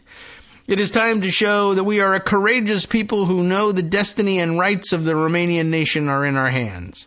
i.e. give me back my election. Lasconi also strongly condemned the court's decision, saying it was illegal, immoral, and crushes the very essence of democracy, and that the second round should have gone forward. Oh, more to the AP story than I thought. Whether we like it or not, from a legal and legitimate standpoint, 9 million Romanian citizens, both in the country and in the diaspora, expressed their preference for a particular candidate through their votes, she said. I know I would have won, and I will win because the Romanian people know I will fight for them, that I will unite them for a better Romania, she added. She may very well. She may have won this round. She may advance through to the finals. If they run it all over again, no one knows. I mean, I certainly don't know. Romanians probably know. Some 9.4 million people, about 52.5% of eligible voters, had cast ballots in the first round in this European Union and NATO member country. The president serves a 5-year term and has significant decision-making powers in national security, foreign policy, and judicial appointments. Most surveys had predicted the top candidate would be current Prime Minister Marcel Siolascu, maybe? I'm going to guess at that pronunciation. He of the ruling center-left Social Democrats. They indicated that second place would be claimed either by Lasconi or the leader of the far-right Alliance for the Unity of Romanians, a different far-rightist, George Simeon. As the surprising results came in with Georgescu on top, and Lasconi narrowly beating Siolascu, it plunged the political establishment into turmoil, as you can imagine. The same court last week ordered a recount of the first-round votes. That's interesting, which added to the myriad controversies that have engulfed a chaotic election cycle. Following a recount, the court then validated the first-round results on Monday. Many observers have expressed concerns that annulling the vote could trigger civil unrest. Although everything happening so quickly, I don't know how much time they have to organize for that. The court said Friday that its decision was meant to restore citizens' trust in the democratic legitimacy of public authorities, in the legality and fairness of elections. But, of course, the two candidates are insisting that it means the opposite. Simeon of the far-right party, the other one, said the development was a coup d'etat in full swing, but urged people not to take to the streets. That's interesting. We don't let ourselves be provoked. This system has to fall democratically, he said. Interesting. Cristian Andre, the apolitical consultant based in Bucharest, said the court's decision amounts to a crisis mode situation for Romanian democracy. In light of the information about the external interference, the massive interference in elections, I think this was not normal but predictable because it's not normal times at all. Romania is an uncharted territory, he told the Associated Press. The problem is here. Do we have the institutions to manage such an interference in the future? Georgescu's surprising success left many political observers wondering how most local surveys were so far off. Oh, they have a polling problem, putting him behind at least 5 other candidates before the vote. That is a little surprising, to say the least. Many observers attributed his success to his TikTok account, which just doesn't seem capable of doing such things, but now has 6 million likes and 541,000 followers. But some experts suspected Georgescu's online following was artificially inflated, while Romania's top security body alleged he was given preferential treatment by TikTok over other candidates. And that's a link. I'm sort of curious how they think that happened. Maybe we'll take a peek at that in a second. In the intelligence release, the Secret Services alleged that one TikTok user paid more than $381,000. It's expressed in euros here, 361,000 euros, to other users to promote Georgescu content. Intelligence authorities said information they obtained revealed an aggressive promotion campaign to increase and accelerate his popularity. Georgescu, when asked by the AP in an interview on Wednesday whether he believes the Chinese-owned TikTok poses a threat to democracy, he defended social media platforms. The most important existing function for promoting free speech and freedom of expression is social media. I mean, it kind of is good for that, but it is kind of susceptible to weirdness. That's really true. And what an interesting development for the forces of Twitter is not real life. Well, in Romania, it wasn't Twitter, it was TikTok, but it appears that if you pay enough people to say, hey, I really like Georgescu, even though he's polling at 1%, all of a sudden, 3 weeks later, it looks like he's going to be the new president of Romania. Well, that does seem odd and a little bit difficult to explain. All right, let's take a break. I'll take 2 minutes to review what this other linked item was, another AP story about Romania. How much time can we really spend on Romania? Ordinarily, I would say none, but what a fascinating case study in just throwing the whole damn thing out and starting over from scratch. Again, easier to do when your elections only last a week. I don't know if we could stand it here. Hi everybody, it's me, David Waldman. Yes, the same guy who interrupts you all the time. Interrupting you one more time just to tell you again, another reminder that your contributions are what keep this show on the air, and patreon.com, patreon.com, is still among the easiest ways to make the sustaining subscription donations that keep us afloat. Are you ready for the pep talk about how our Patreon campaign is still going strong and growing? Well, too bad. Yeah, the plain fact is we actually are headed in the wrong direction, and whereas we once had about 175 monthly patrons, we're now actually down below 150. Time to recruit some more. Not exactly the kind of news I wanted to share, but there it is. For those of you in a position to support the show, patreon.com does make it easy to make those secure, recurring monthly contributions to do so. Patreon.com/KagroX gets you straight to our donation page. We've been through a lot together. The worst of the pandemic, we hope. The worst of the insurrection, we hope. So go ahead and treat yourself. You don't need an excuse. Give yourself the gift of a little something you enjoy in life. Support the show. And of course, if you happen to prefer using PayPal or even the Square Cash app, we're up and running on those options too. So thanks again, everyone, for all your support. We couldn't, or at least shouldn't, do it without you. Hope you'll be on board soon too. Thanks for all your support.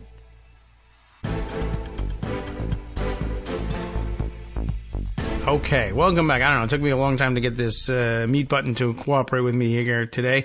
I don't know, I kept double tapping it somehow and remuting myself, but okay. Yeah, I don't know if there's any more clarity necessarily offered by this other. I was hoping there would be more discussion of, well, what exactly was the interference that you think TikTok did here? Or are you saying TikTok as an organization did something, or was it that TikTok happened to be the platform on which paid trolls did their work in a way such that it distorted the results of the election? But it's not entirely clear.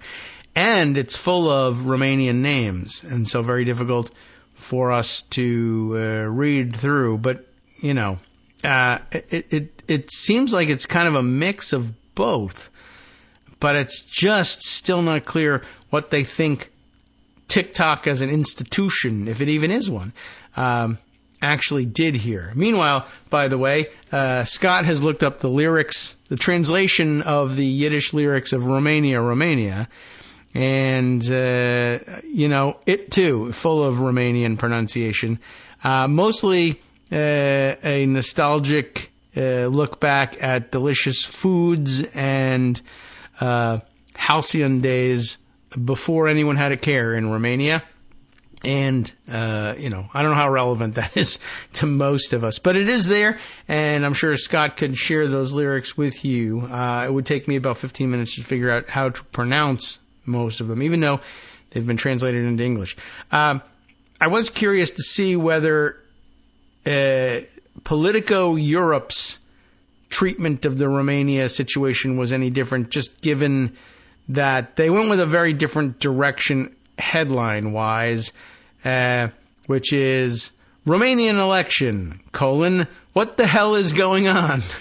Question mark, of course, at the end. That seems perhaps more in keeping with where most Americans are about this. Here's what you need to know, or as we like to say on the show, here's what you, anyway, you dirty bastard, here's what you need to know after an election alleged Russian hybrid attack prompted Romania's constitutional court to cancel the presidential election, but not forever, just until they can come back later. Scrapping an election between two rounds of voting is a massive step to take, but Romania's constitutional court decided it was essential to protect democracy from foreign attack, say our writers here, Tim Ross, and I guess the local source, Andrei Popaviciu, if I am anywhere near correct in pronouncing that last name. The court's move to annul the Romanian presidential election plunged the country into turmoil, and it's not clear where the upheaval will end. Here is Politico's guide to this extraordinary crisis in democracy, engulfing one of the EU and NATO's most important Eastern European member countries. And of course, has lots of implications in a lot of different things, including Ukraine's future, how we're going to deal with our own election interference issues. What's happening? This Sunday, Romanians were supposed to vote in the second round of runoff elections for the next president. They had two candidates to pick from. You know who they are. And a reminder, though, that, look at this with another diacritical mark here. That I don't know how you deal with this one, Colin, but it's supposed to be a hint for how you would say the name Calin in Romanian. But Georgescu, of course, the far-right independent, who was catapulted from obscurity and into the lead in the first round of voting on November 24th. Like obscurity to the lead. On Friday, Romania's constitutional court decided the first round of election was so badly damaged by an alleged Russian operation to influence the result that the whole process needed to be scrapped and started again. Current president, Iohannis, forced to extend his term. That's interesting. Give him the benefit of the doubt. They're forced. I didn't want to. I was forced. Political candidates are trying to regroup and preparing to rerun their expensive campaigns, and millions of voters are wondering whether they can trust the process at all. I don't know how great you're going to feel about the second round here, right? Or the second attempt at the first round. No date has been set yet for the new votes, but that'll have to happen soon. How did we get here? Barely a month ago, Georgescu was almost unheard of inside his own country with no party backing. Remember, not just a right-winger, but an independent right-wing candidate. That does seem unlikely, right? And a low profile in traditional media. But all that changed in the final 2 weeks before the November 24th first round of the presidential election. Some 25,000 pro-Georgescu TikTok accounts. I mean, he might not have had 25,000 voters in the whole country, but suddenly he has 25,000 pro-Georgescu TikTok accounts bursting into action in what Romanian analysts say was a coordinated attempt to sway the election in his favor. President Iohannis, who hails from another center-right party, received evidence from the secret intelligence services indicating that both state and non-state actors had interfered in the election and named Russia as responsible for a series of aggressive hybrid attacks. The United States, that's us, upheld findings of Russian involvement, acting on the intelligence, or as we like to say on this show, acting on the intelligence. Iohannis declassified secret files that alleged Georgescu had unlawfully benefited from extensive electoral promotion during periods when campaigning was prohibited. Oh, interesting. We don't have those periods, of course. The documents alleged his campaign had received foreign financial support, despite the fact that he had declared he had spent nothing on it. You tell me how he goes from obscurity to winning without any spending.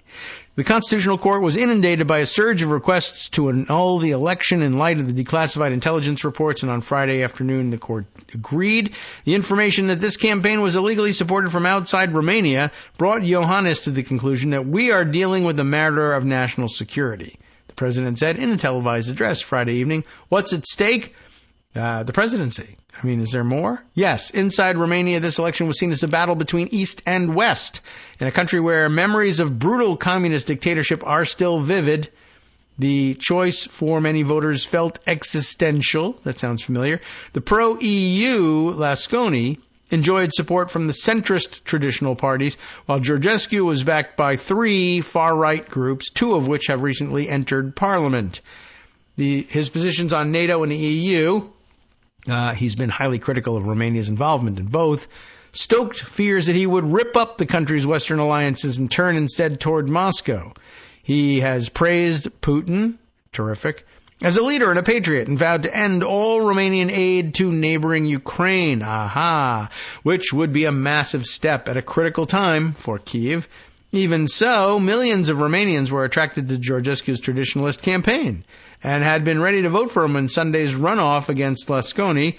He won more than 2.1 million votes in the first round when competing against 7 other main candidates after parading his beliefs in traditional family structures and his Romanian Orthodox faith. Oh, okay. That explains the late observation of holidays. Anyway, Georgescu now said he's a victim of a plot by the political elite of Romania to keep him out of power and thwart the will of the people, likening his treatment to that of Donald Trump by the establishment in the United States, except, Donald Trump was always part of the establishment of the United States. He was just the least couth of them. Even his main opponent, Lasconi, denounced the court's decision, saying Romania's democracy was being trampled by the state. Georgescu used the same phrase, although it's very easy to see why the two of them would come together on that decision. It was explained during the reading of the AP article. It doesn't really follow that they're in agreement on who should be the president or what the process should be, but they both lost out on the opportunity to possibly become president in this annulment. So, yeah, neither of them are going to like it. The risk in the court's decision is that more Romanian voters may now lose faith in the country's political system. While central Bucharest was calm on Friday evening, there was a heavy police presence on the streets. The contest has attracted public demonstrations from thousands of people in recent days. What happens next? Georgescu says he'll file a complaint with Romania's Supreme Court, which is, I guess, different from the Constitutional Court, which is amazing. But there's no clear legal route to overturning the Constitutional Court's ruling. Couldn't explain the dynamics of that one to you, but we'll have to take their word for it. He says he has not said yet whether he intends. He has not yet said whether he intends to stand again in another election. That would be interesting if he were to stand in that one and they were to be able to prevent foreign interference. And, he went back to 1%. I think that would pretty definitively show the, illustrate the interference. On December 1st, Romanian voters also elected a new parliament. Next week, a broad coalition made up of 4 parties will form a government that will work on organizing the new presidential election. The coalition will name a prime minister to be approved by the incumbent president. Iohannis's mandate would have ended on December 21st, but now he says he'll stay in power until his successor is sworn in. In the meantime, criminal investigators have launched an inquiry into the cyber attacks on election infrastructure, which were detailed in the declassified intelligence files. I mean, that sounds like more than just tick-tocking it up, don't you think? This is the 3rd investigation opened by the Romanian prosecutors after the general prosecutor launched 2 others looking at voter corruption, whatever that might mean, computer system fraud, and campaign money laundering of at least 1 million euros. TikTok is also under fire at the EU level, having been summoned to the European Parliament for questioning over its content moderation during the presidential primary, and with the European Commission recently ordering it to preserve data on the Romanian election. TikTok did shut down 3 influence campaigns after the first round poll, but they said there were hundreds, thousands even. There are also calls on the Constitutional Court to cancel the parliamentary election, which was sandwiched between the 2 rounds of the presidential contest. Some parties point to the fact that the ballot was held during the same hybrid attacks that triggered Friday's annulment ruling. We'll see whether they are successful in that. But remember, I guess if Georgescu was an independent candidate, it might be harder to prove that there was election interference on behalf of party slates in the parliamentary elections. But there, I guess you'd probably have to know a lot more about the dynamics of Romanian elections. And we don't. So, okay, let's see what else we can find for you today in Pocket that has to do with, say, I don't know, this country might be of some use. Gosh, there's a lot. Let's see. There's some other dumb appointments. Alina Habba has gotten her White House job, according to The Guardian. Trump has picked, as the headline here says, hush money defense attorney Alina Habba as counselor to the president. The 40-year-old defended Trump in the New York case, which saw him to become the first former U.S. president convicted of felony crimes. So, yeah, that's also an unusual choice. Bring me, I want as White House counsel, the lawyer who lost the case that turned me into a convicted felon. But on the other hand, I don't know what the allegation is, that she somehow helped engineer the process such that they could drag things out and set all of the convictions aside for the next 4 years at minimum. I don't think so. I think it's mostly she's just sort of a yes woman for him and is, is probably more interested in her photogenic qualities than anything else. But there you have it. Alina Habba, 40, defended Trump earlier this year, also serving as his legal spokesperson. Habba has been spending time with the president-elect since his election at the Florida club Mar-a-Lago, which is a sex club and dungeon. And so, having a 40-year-old woman around is, normal. Totally realistic. She's been unwavering in her loyalty, unmatched in her resolve. Somebody who's saying this. Trump posting it on Truth Social. So someone else wrote it, and we didn't read it in his voice. But there you have it. Is there anything else of interest? In the first term, the position of counselor, by the way, it's not White House counsel. She's not there as White House counsel in a legal capacity, but she's a counselor to him, essentially holding the same position that Kellyanne Conway held in the first administration, in case you were wondering. Habba frequently accompanied Trump on the campaign trail, was one of the speakers at the New York, at the Madison Square Garden Nazi rally, and, great. Who else? Trump also said he'll be appointing Michael Needham, a former chief of staff for Senator Marco Rubio, as counselor for the State Department. That makes some sense, since that's where Rubio himself will be landing. So just updating you on more weirdo picks for the Trump administration. Let's see. There's an awful lot going on out there, and I don't know how we're going to get to all of it. We're just going to have to parcel it out over the next couple of days. Just as far as the most important stuff goes, I'm not sure which one ranks as the most important. There's a whole lot of things going on here. How about... I should look in on this one. I got to see what the headline is over at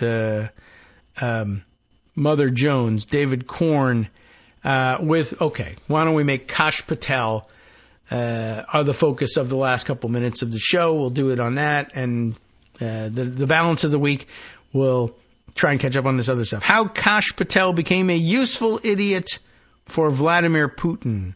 And I guess one of the more disturbing things about Kash Patel is he has his own branded clothing line, which isn't something that, FBI directors usually do while they're in the middle of their confirmation hearings. But let's get David Korn's perspective on the Kash Patel phenomenon. With Donald Trump tapping Kash Patel, the MAGA provocateur, and a QAnon provocateur, by the way, conspiracy theory monger and grifter, to be FBI director, it's time to revisit the Trump-Russia scandal. I know many folks think this is old news. The matter was long ago swept under the rug, yet the basic facts remained incontrovertible. Vladimir Putin attacked the 2016 election and the Romanian election with a covert hack and leak operation to help Trump win, and Trump aided and abetted that assault by denying that it was underway, as did Mitch McConnell and others who were House Republican leaders who were infamously taped in discussing their knowledge of all of this, and yet deciding, let's do party over country and all swear one another to secrecy instead. And even though this also had a lot to do with the Russian shenanigans / invasion / overthrow or attempted overthrow of the government in Ukraine and something, and now we all know about what was going on there. Who lost Ukraine? Those guys right there in that discussion. They said it was diabolical, but decided to do nothing about it because the party was benefiting from it. Anyway, back to David Korn here. Putin attacked the 2016 election. We know this. Trump aided and abetted the assault, denying it was underway, thus providing cover to a foreign adversary subverting American democracy while seeking to exploit it. Treason. As President Trump continued the cover-up by echoing and affirming Putin's phony professions of innocence, despite the clear evidence Trump has gotten away with this act of profound betrayal, treason, Patel is a big reason for that. As an aide to then Representative Devin Nunes of California, the chair of the House Intelligence Committee, Patel led an investigation after the 2016 election of the FBI's probe of the Kremlin's attack and contacts between the Trump campaign and Russia. It's important to remember that there were two different components of that probe. The Bureau was looking at the Russian operation, which entailed hacking Democratic officials and operatives and then publicly disseminating through WikiLeaks internal memos and private emails to harm Hillary Clinton's campaign. And it was also examining the ties between Trump's crew and the Russians. This inquiry was triggered when the Bureau learned that a Trump foreign policy advisor named George Papadopoulos supposedly told a senior Australian diplomat that he had been informed that Russia could secretly assist the Trump campaign by releasing derogatory information on Clinton. After that, the FBI began looking at Trump associates with connections to Russia. One lead for the investigators was a campaign advisor named Carter Page, a business consultant who had mucked about in Russia for years and who made a trip to Moscow in July of 2016 and met with Russian officials. With Page's of interest to the investigators, the Bureau sought and received secret surveillance warrants, in government parlance, a FISA warrant, to spy on Page. And here's where things get tricky. This is good background primer. We know this stuff, but good reminder. The FBI used what became known as the Steele dossier in its applications for a series of FISA warrants for Page. This was the now infamous collection of private memos produced by former British intelligence officer Christopher Steele that contained a host of unproven accusations, but also some proven ones, about Trump-Russia links. Remember the golden showers, in case you had somehow forgotten all of that. That says it right in there. I didn't make it up. As a Justice Department Inspector General later concluded, the FBI erred in using this document to justify its request for the FISA warrant on Page and screwed up in other disturbing ways in obtaining these warrants. That is, Page's civil rights were violated.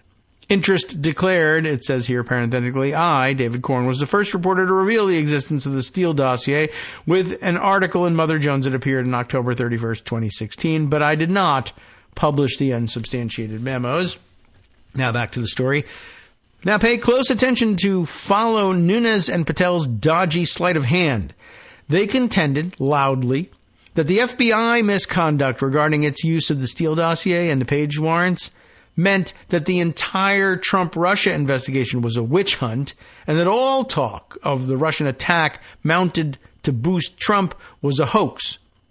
And as some Trump critics and journalists raised the notion that the Trump campaign might have colluded with Putin's operation, Patel and other Trump defenders used the Steele dossier mess-up to counter that accusation and to contend that the entire matter was nothing but a phony Democratic dirty trick. Steele had written his memos, by the way, as a consultant to an opposition research firm paid by a law firm working for the Clinton campaign, eventually paid by the Clinton campaign. That should be pointed out. In a brilliant stroke of disinformation, Trump, Nunes, Patel, and others falsely asserted that it had been the Steele memos that had prompted the FBI to launch its Trump-Russia investigation, which it called Crossfire Hurricane, meaning that inquiry, based on a purportedly fraudulent document that was the product of a Democratic Oppo initiative, their claim, was utterly illegitimate and illegal. The real scandal, they insisted, was not Moscow clandestinely helping Trump win the White House and Trump accepting and assisting that effort, but rather the deep state fabricating this so-called scandal. Well, in his 2023 book, Government Gangsters, The Deep State, the Truth, and Our Battle for Democracy, Patel claims credit for breaking open the biggest criminal conspiracy of government officials since Watergate, Russiagate. He repeatedly boasts that by exposing this supposed scandal, the deep state concocting a bogus investigation to sabotage Trump, he helped save American democracy. He also asserts over and over that the FBI's Russian investigation was predicated on that Steele dossier, which he alleges was purposefully manufactured as part of a conspiracy against Trump, a political hit job run by Democrats, the FBI, the fake news mafia, as he calls it, and the deep state. What Patel did from the start was to engineer a wonderful deflection to defend and protect Trump.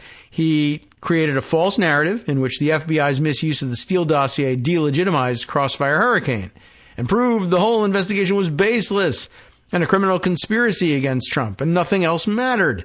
This is the cover story that Trump and his acolytes have been deploying for years. Patel's book makes almost no mention of the actual Russian attack on the 2016 election. Absent is any reference to the material stolen by Moscow's hackers and leaked to hurt Clinton and aid Trump. The worst leaking began right after the, we'll call it the Access Hollywood video came out, but you know what was said in that one. Nor does he acknowledge that Trump and his team repeatedly issued false denials and covered for Putin. He doesn't include the meeting at Trump Tower in June of 2016 between Trump's senior aides and family members and a Russian emissary who they were informed was part of a secret Kremlin operation to assist the Trump campaign. WikiLeaks does not appear in those pages. Patel ignores Trump's own secret efforts during the campaign to score a huge real estate deal in Moscow and his company's attempt to obtain assistance from Putin's office. Not surprisingly, he leaves out the Justice Department IG's finding that the FBI's initiation of Crossfire Hurricane was not based on the Steele dossier and not the product of political bias or improper motivation. It was legitimate. Also missing from the book is the key fact that John Durham, special counsel handpicked by Attorney General Bill Barr to investigate and advance the Patel-promoted conspiracy theory that the deep state illegally whipped up the Russia hoax to destroy Trump, flopped and found no massive criminal plot or significant or widespread wrongdoing. No, all that counts is the Steele dossier and the Page FISA warrants. In Patel's world, the various government reports that confirm that Russia waged information warfare to boost Trump do not exist. Most notably, there is not a hint in his book that in 2020, the Senate Intelligence Committee, then chaired by Republican Senator Marco Rubio, interestingly enough, who will now be silent for him as his Secretary of State, released a bipartisan 966-page report that detailed the Russian assault, stating it was designed to help elect Trump, and that the Trump campaign publicly undermined the attribution of the hack and leak campaign to Russia and was indifferent to whether it and WikiLeaks were furthering a Russian election interference effort. That is, the Trump campaign helped the Russians. Trump helped the Russians help him, I guess. Essentially. And in case you were wondering, well, I thought he was always at war with Marco Rubio. Little Marco, all the belittling that he did of him. How could he now make him his Secretary of State? Well, that's a way to shut him the F up, isn't it? This report disclosed that Paul Manafort, who was Trump's campaign chair for months in 2016, repeatedly held covert meetings with former business associate Konstantin Kilimnik, who was a Russian intelligence officer, and sought to secretly share internal campaign information with him. You'll remember all of that, of course. The committee put it bluntly. Kilimnik likely served as a channel to Manafort for Russian intelligence services. That's the quote. Moreover, the committee reported that it had obtained some information suggesting Kilimnik may have been connected to Russian intelligence's hack and leak operation targeting the 2016 election, the other part of it, right? Bringing it all together under one roof.